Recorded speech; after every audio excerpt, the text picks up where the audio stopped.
बच्चों, पिछले वर्ग में पिछले क्लास में कर्नाटक संपदा पाठ के बारे में जानकारी प्राप्त की है। इस पाठ के संबंध में मैं कुछ प्रश्न पूछता हूं, आप बता सकते हैं? बताइए कि विस्परिंग गैलरी कहाँ है?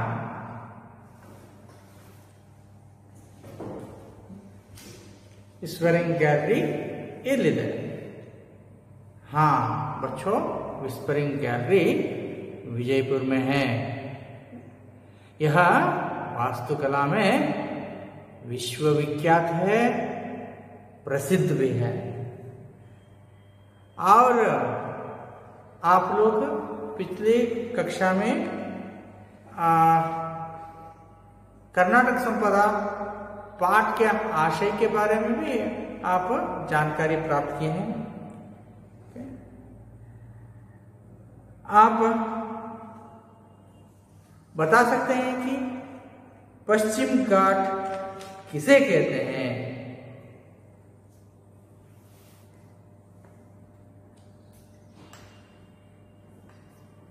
बता सकते हैं कि पश्चिमी घाट किसे कहते हैं?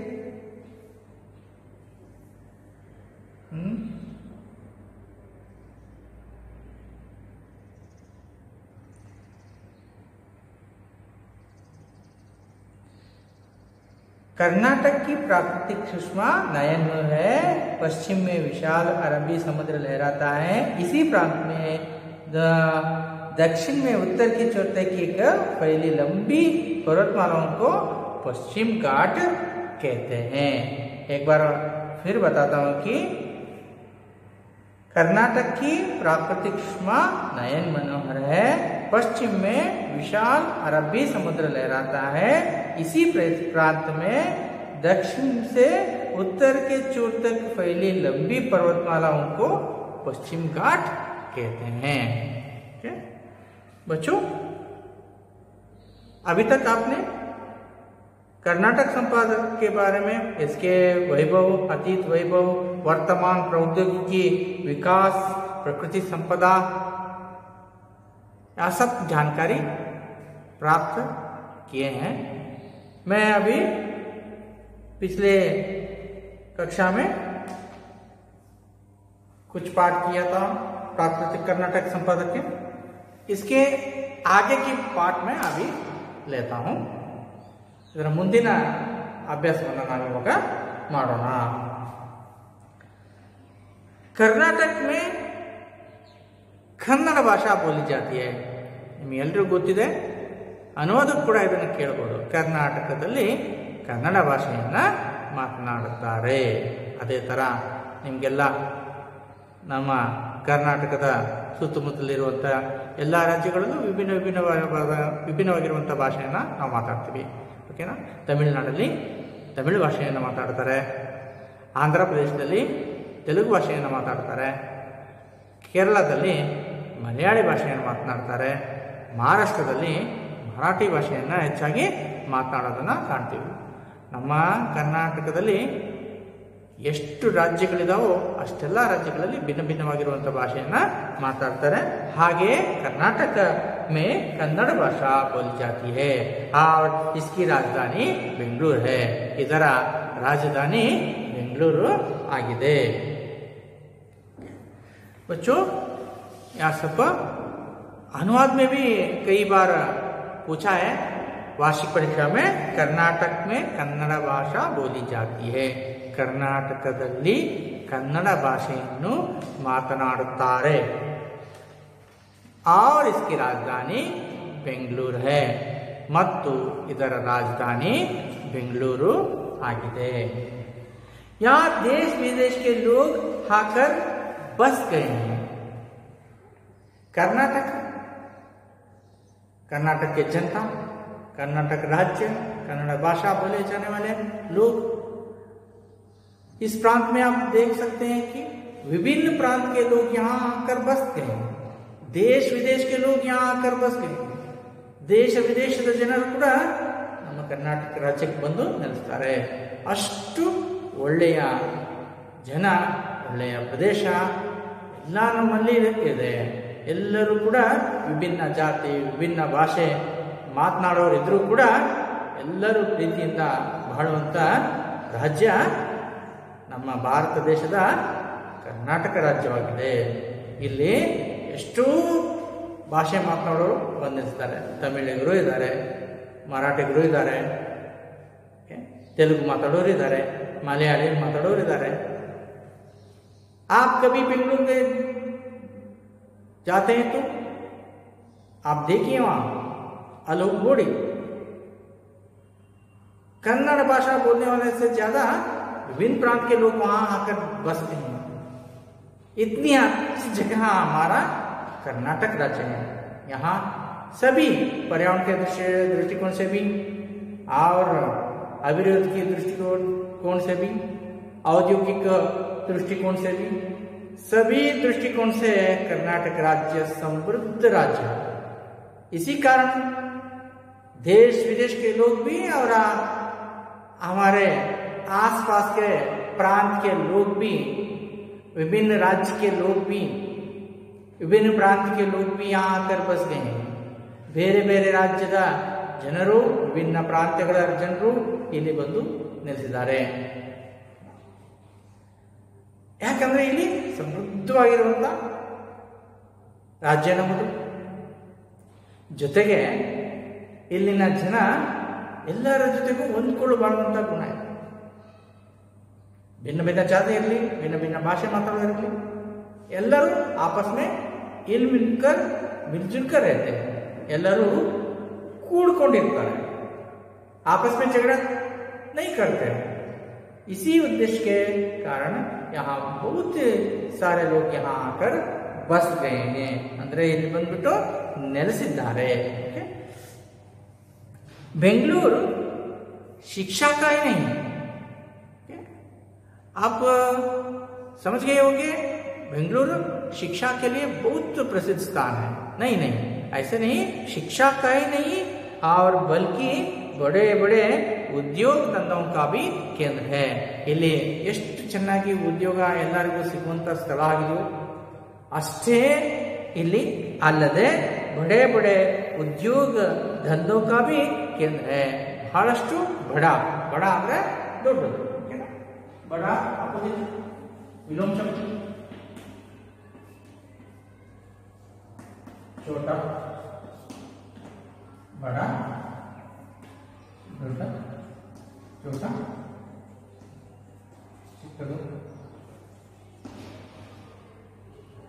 बड़े बड़े उद्योग धंधों का भी केंद्र है. ಬಹಳಷ್ಟು ದೊಡ್ಡ ದೊಡ್ಡ ತಾಂತ್ರಿಕತೆಯಂತಿರುವಂತ ಅಥವಾ ದೊಡ್ಡ ದೊಡ್ಡ ಉದ್ದಿಮೆಯನ್ನು ಹೊಂದಿರುವಂತ ಕೈಗಾರಿಕೆಗಳನ್ನು ಹೊಂದಿರುವಂತ ಪ್ರದೇಶ ನಮ್ಮ ಬೆಂಗಳೂರು ಆಗಿದೆ. ನಮ್ಮ कर्नाटक राजधानी बेंगलुरु आಗಿದೆ. बल्कि बड़े बड़े उद्योग धंधा का भी केंद्र है.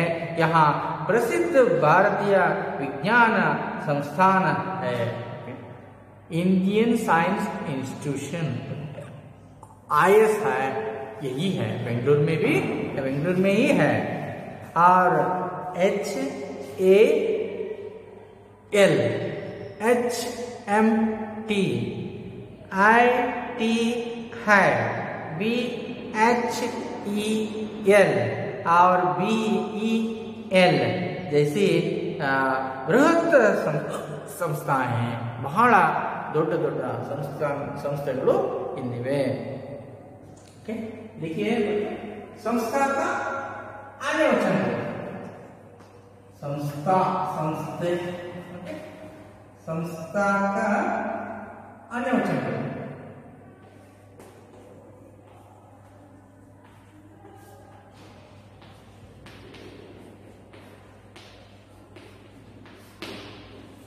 संस्था,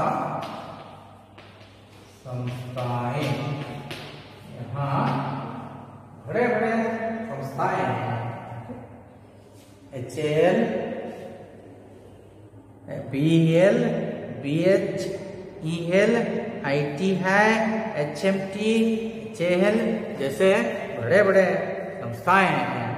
ऐसे ऐसे सभी बहुत कुछ लोग यहाँ बेंगलुरु को सिलिकॉन सिटी भी कहा जाता है।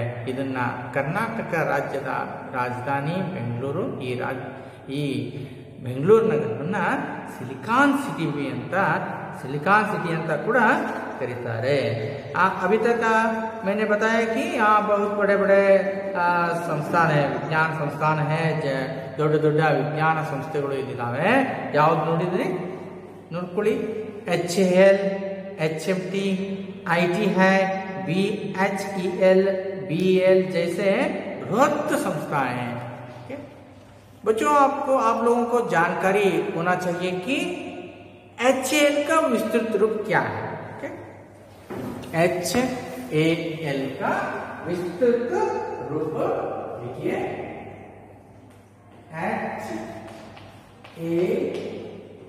HAL का विस्तृत रूप Hindustan aeronautical limited.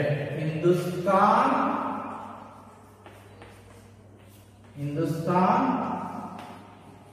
Aeronautical limited.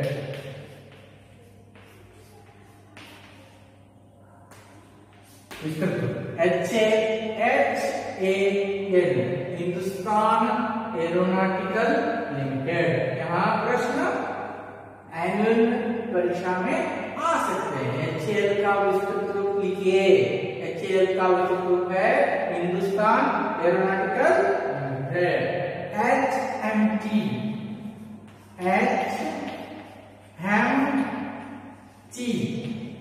Hindustan machine tools.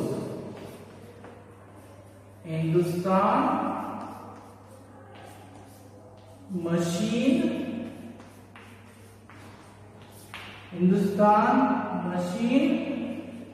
Tools. और ITI का विस्तृत रूप है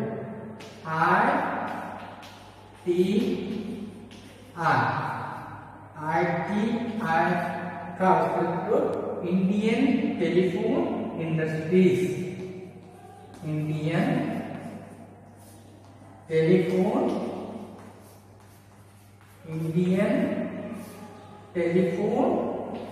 industries.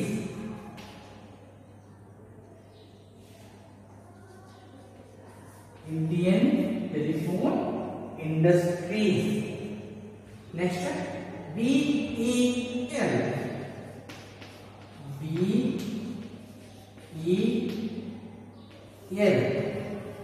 BEL।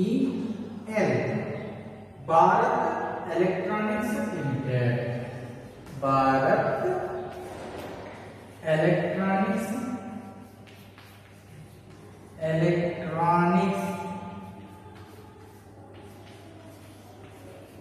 Bharat electronics limited.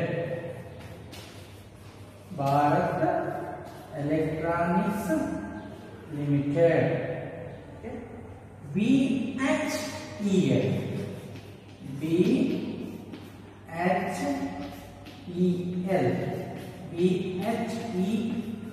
का विस्तृत रूप है Bharat heavy electronics limited. Bharat heavy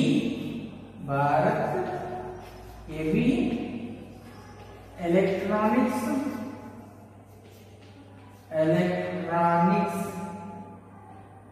Bharat heavy electricals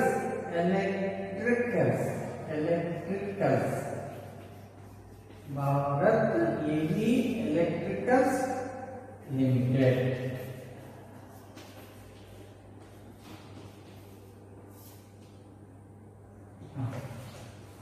इसमें से बड़े बड़े संस्थाएं हैं बेंगलुरु में है।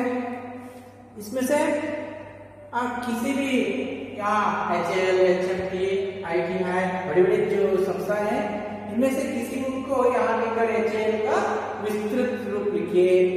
ऐसे एग्जाम में पूछ सकते हैं, कई बार एनालिसिस में पूछ लिया गया है।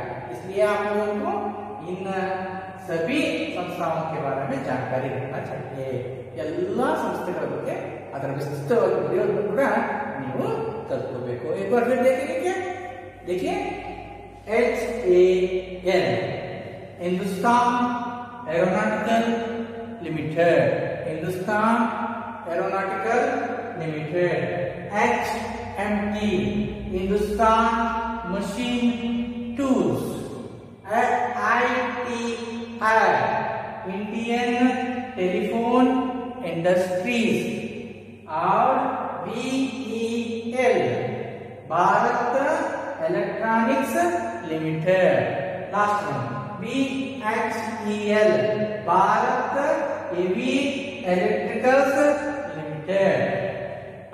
इन सभी संस्थाओं के बारे में आप अच्छी तरह उम्र लिखकर और इन सब के बारे में जानकारी रखना चाहिए। ಇದರ ಬಗ್ಗೆ ನೀವೆಲ್ಲರೂ ಖಂಡಿತವಾಗಿಯೂ ಸ್ಪಷ್ಟವಾಗಿ ಇದನ್ನೆಲ್ಲದನ್ನು ನೀವು ಬರೆಯೋದನ್ನ ಕಲ್ತ್ಕೋಬೇಕು ಮಕ್ಕಳೇ। ಅದನ್ನ ಪ್ರತಿಯೊಂದನ್ನು ಕೂಡ ವಿಸ್ತೃತ ರೂಪವನ್ನ ಬರೆಯೋದನ್ನ ರೂಢಿ ಮಾಡ್ಕೊಳ್ಳಿ। ಬೆಂಗಳೂರು को हम सिलिकॉन सिटी भी कहा जाता है। ಬೆಂಗಳೂರನ್ನ ನಾವು सिलिकॉन सिटी ಅಂತ ಕೂಡ ಕರೀತೇವೆ। और आगे देखिए, सर सीवी रामन के बारे में तो आप सब जान चुके हैं, बहुत जानकारी भी है। Sir C V Raman, sir M Visvesvaraya, doctor CNR Rao, doctor Shakuntala Devi जैसे दिग्गजों ने वैज्ञानिक तथा प्रौद्योगिकी क्षेत्र में नारायण मूर्ति ने अपनी महत्तर उपलब्धियों से कर्नाटक को विश्व पटल पर अंकित किया है। ओके, यहाँ सभी लोगों के बारे में आप लोगों को जानकारी है। देखिए, सर सीवी रामन विश्वविख्यात विज्ञानी है। और सर सीवी रामन, आगे सर एम विश्वेश्वरैया यहाँ विश्वविख्यात प्रसिद्ध इंजीनियर है। ओके, और CNR राव प्रसिद्ध विज्ञानी है। और डॉक्टर शकुंतला देवी, यहाँ शकुंतला देवी, इस महिला के बारे में आप जानते हैं क्या? शकुंतला देवी महान गणितज्ञ थे। इसके बारे में अब एक हिंदी सिनेमा भी आ चुका है, आप देख सकते हैं। शकुंतला देवी के बारे में सब जानकारी प्राप्त कर सकते हैं। इतनी महान महिला है, महान पुरुष और महान महिलाएं यहाँ कर्नाटक राज्य में जन्म लिया है। यहाँ इन दिग्गजों ने वैज्ञानिक और प्रौद्योगिकी क्षेत्र में नारायण मूर्ति ने अपने महत्तर उपलब्धि मिलना उपलब्धि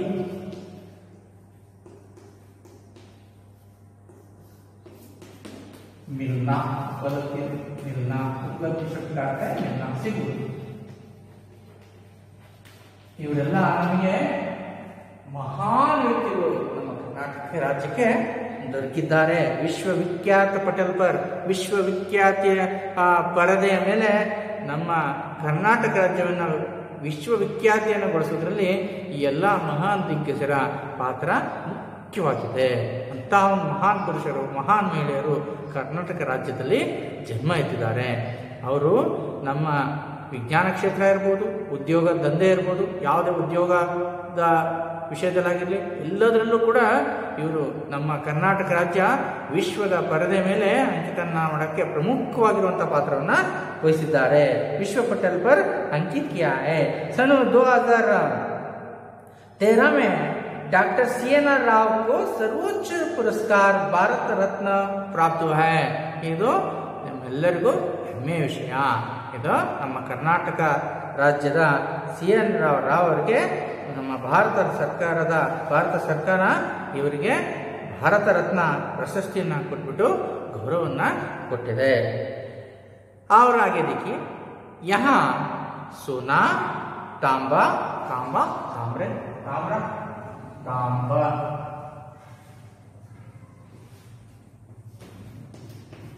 शब्द का अर्थ है ತಾಮ್ರ, ಲೋಹ, ಕಬ್ಬಿಣ,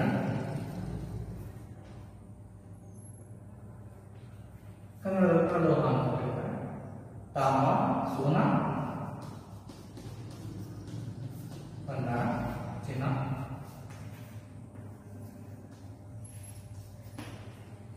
बंगारा, चिन्ना, इवेल्लवू कूड़ा और आदि कई प्रकार की उपयोगी धातुएं मिलती है।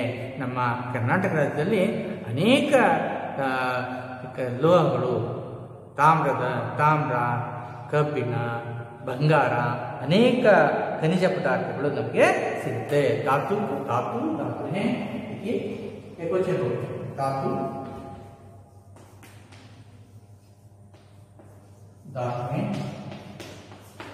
धातु, धातुएं, देखिए धातु हैं। धातु का अर्थ है खनिज पदार्थ।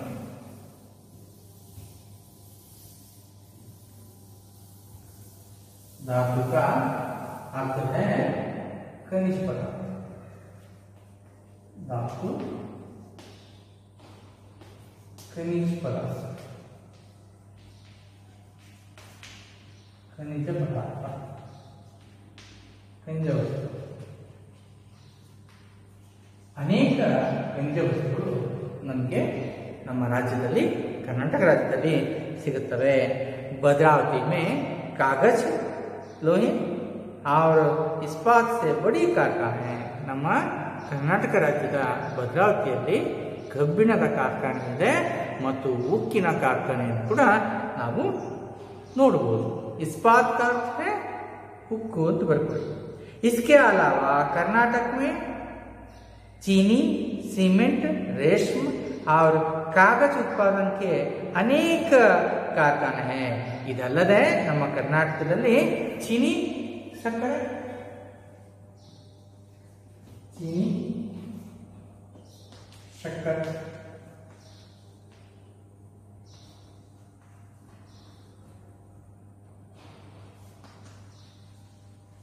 ಸಕ್ಕರೆ ಕಾರ್ಖಾನೆಗಳು ಕರ್ನಾಟಕ ರಾಜ್ಯದಲ್ಲಿ ಸಾಕಷ್ಟು ಇವೆ। शक्कर, सीमेंट और रेशम उद्यम,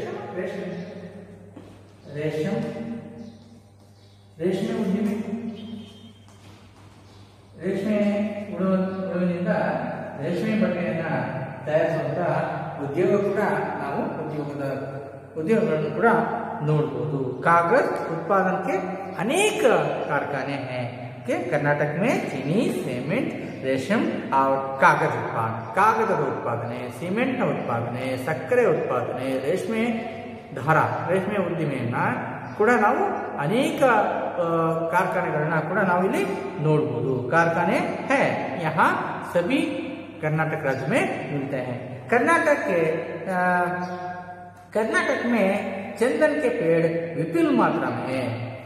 आप सबको जानकारी है ये कि चंदन में कर्नाटक राज्य में चंदन के पेड़ बहुत हैं।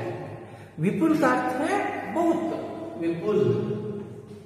विपुल का अर्थ है बहुत, बहाना, विपुल का अर्थ है बहाना। पेड़ का बहुवचन, पेड़ का बहुवचन क्या हो सकता है? यहाँ परिवर्तन नहीं होता है। पेड़ शब्द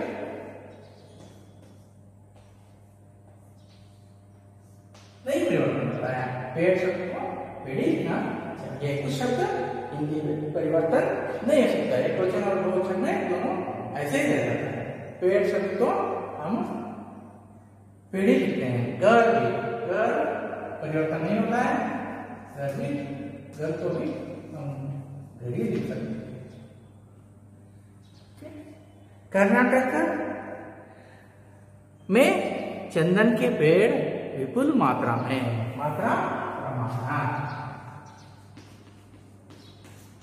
ಬಹಳಷ್ಟು ಪ್ರಮಾಣದಲ್ಲಿ ಕರ್ನಾಟಕದಲ್ಲಿ ಶ್ರೀಗಂಧದ ಮರಗಳಿದ್ದಾವೆ। ಚಂದನ್ ಕೆ ಪೇಡ್,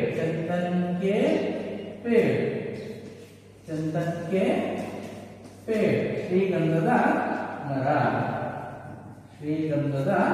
ಮರಗಳು बने हुए, चंदन के पेड़ विपुल मात्रा में है और इसलिए कर्नाटक को चंदन का आकार कहते हैं। ಇದು ಶ್ರೀಗಂಧದ ತವರು, ಶ್ರೀಗಂಧದ ಮನೆ ಅಂತೇಳಿ ಕರಿತೀವಿ।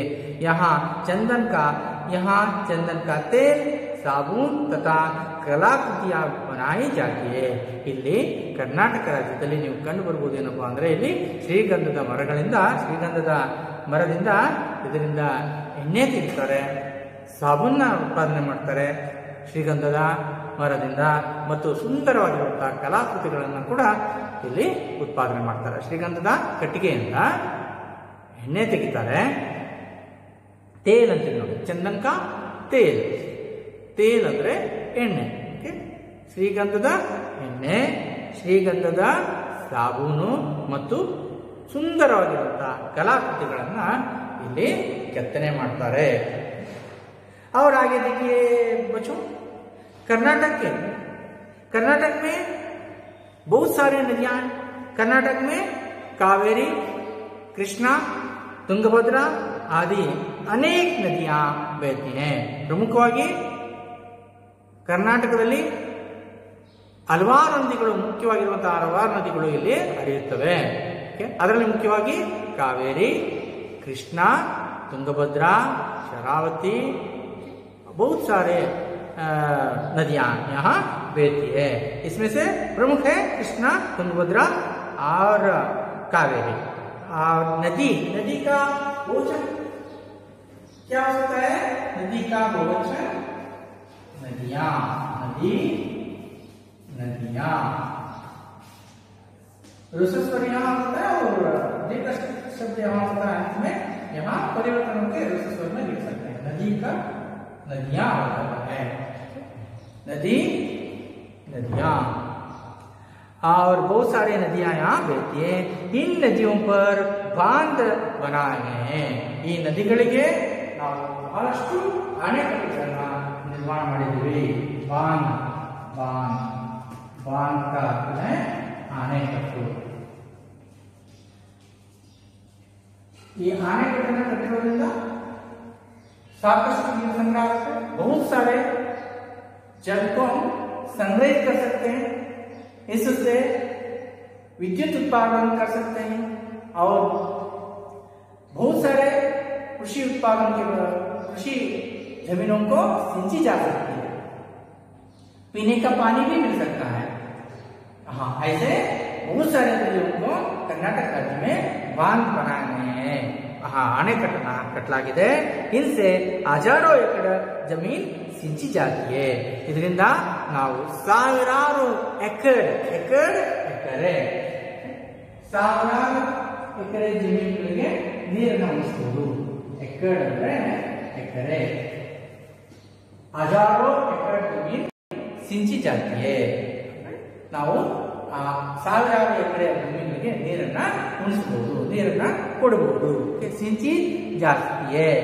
इसके अलावा नदियों के जलाशयों की सहायता से ऊर्जा उत्पादन भी केंद्र भी स्थापित किए हैं। मैंने पहले ही बताया आपको, नदियों को बांध बनाने के साथ यहाँ बहुत सारे ऊर्जा उत्पादन किया जाता है। ऊर्जा का अर्थ है शक्ति, ऊर्जा शक्ति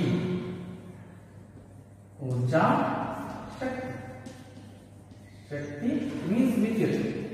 ಸಾಕಷ್ಟು ವಿದ್ಯುತ್ತನ್ನ ಉತ್ಪಾದನೆಯನ್ನ ಮಾಡಬಹುದು। ಸಾಕಷ್ಟು ವಿದ್ಯುತ್ತನ್ನ ಉತ್ಪಾದನೆ ಮಾಡೋದಕ್ಕೆ, ಶಕ್ತಿಯನ್ನು ಉತ್ಪಾದನೆ ಮಾಡೋದಕ್ಕೆ ಜಲಾಶಯಗಳು ನಮಗೆ ತುಂಬಾನೇ ಸಹಾಯಕಾರಿಯಾಗಿವೆ। ಓಕೆನಾ? बड़े जलाशयों की सहायता से ऊर्जा उत्पादन केंद्र भी स्थापित किया है। ಸಾಕಷ್ಟು ವಿದ್ಯುತ್ ಉತ್ಪಾದನಾ ಕೇಂದ್ರಗಳನ್ನ ನಾವು स्थापने ಮಾಡ್ಕೊಂಡಿದ್ದೀವಿ। और आप सबको मालूम है यहाँ बहुत सारे सुंदर जलप्रपात भी हैं। आप कई जलप्रपात को देखे होंगे कर्नाटक में। कुछ बता सकते हैं बच्चों, यहाँ कर्नाटक राज्य में कौन कौन से जलप्रपात हैं? हाँ, आप सब को मालूम है यहाँ बहुत सारे जलप्रपात है। इसमें से प्रमुख है जोग अबे जलपात और गोकाक जलपात, शिवन समुद्र जलपात आदि जलप्रपात मनमोहक है. ಅತ್ಯಂತ ಸುಂದರವಾಗಿರುವಂತಹ ಮನಮೋಹಕ ದೃಶ್ಯಗಳನ್ನು ನಾವು ಮನಮೋಹಕ ಜಲಪ್ರಪಾತಗಳನ್ನು ಕರ್ನಾಟಕದಲ್ಲಿ ನೋಡಬಹುದು. ಓಕೆನಾ? कौन कौन से हैं? कौन कौन से जलप्रपात हैं? जो अभी गोकाक, शिवन समुद्र यहाँ बहुत प्रमुख प्रसिद्ध जलप्रपात है और बहुत मनमोहक है. बच्चों, अभी मैं आप लोगों को होमवर्क देता हूं, आप घर में लिखकर आइए. ओके? कर्नाटक राज्य में लिखिए कि कर्नाटक राज्य की प्रमुख नदियां और जलप्रपात कौन सी है. लिखिए, कर्नाटक की प्रमुख नदियां और जलप्रपात कौन कौन सी है.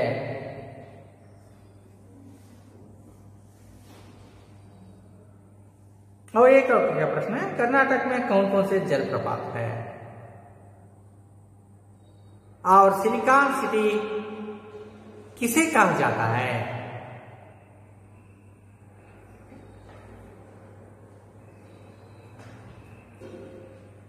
कर्नाटक और एक प्रश्न है, कर्नाटक राज्य में प्रमुख बृहत संस्थाएं कौन कौन सी हैं. बृहत संस्थाएं कौन कौन सी हैं. कर्नाटक के प्राकृतिक सौंदर्य का वर्णन कीजिए. यहाँ प्रमुख प्रश्न है, परीक्षा के दृष्टि से भी यहाँ 3 अंकों का प्रश्न है. कर्नाटक के प्राकृतिक सौंदर्य का वर्णन कीजिए. 3 प्रश्नों का आप लिखकर आइए और आगे की कक्षा में मैं इन सब प्रश्नों को पूछूंगा और जानकारी प्राप्त करूंगा. आप लिखिए और जानकारी हासिल कीजिए, होमवर्क कीजिए. पढ़ाई अच्छी तरह किए तो आप परीक्षा में अच्छी तरह अंक ले सकते हैं. ऐसे ही समय बर्बाद ना कीजिए. या जो भी मैंने प्रश्न आपको होमवर्क रूप से दिया है वो सबको लिखकर आइए. धन्यवाद.